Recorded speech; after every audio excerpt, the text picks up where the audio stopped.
Les 450 citoyens français vivant en Casamance ont été honorés par leur ambassadeur venu passer près de 72 heures avec eux dans la région sud. L'acte 1, posé par son Excellence Nicolas Normand, est de décerner la médaille de chevalier de l'Ordre national du mérite à son consul honoraire vivant en Casamance depuis plus de 20 ans au service des ressortissants français. Une distinction appréciée par la récipiendaire. Je crois que le secret, c'est de croire. C'est de croire en la région, de croire en son potentiel, de croire que la paix est juste à côté.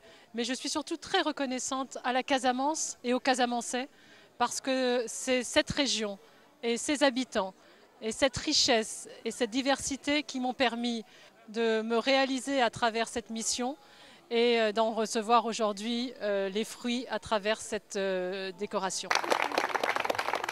La construction de la paix et le développement de la Casamance a aussi été une préoccupation de l'ambassadeur de France. Pour la France, c'est important de comprendre la complexité de ce conflit, qui est quand même le plus ancien d'Afrique.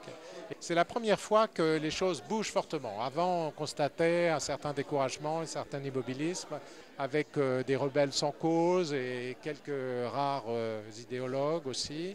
Il faut venir ici pour le comprendre, pour le savoir.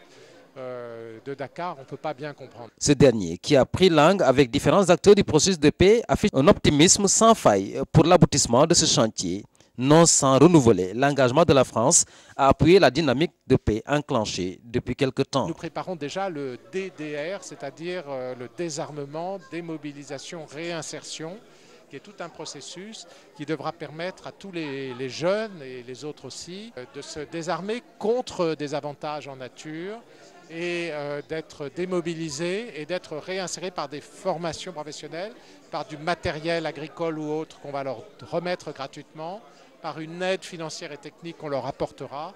Dès lors qu'un accord de paix sera signé, les jeunes trouveront des perspectives 1000 fois plus intéressantes pour eux que d'aller dans le maquis, c'est évident. C'est ce passage de cette situation actuelle de pourrissement jusqu'à ces dernières années à une perspective dynamique de paix, de progrès, de développement économique et social, de réinsertion dans la vie civile, de retour à la légalité, d'affirmation des valeurs de paix, de sécurité pour tous. C'est un ambassadeur de France très satisfait de rencontrer ses concitoyens vivant en Casamance et la plupart de ces acteurs clés du processus de paix en cours qui a quitté Ziguinchor avec beaucoup plus d'espoir.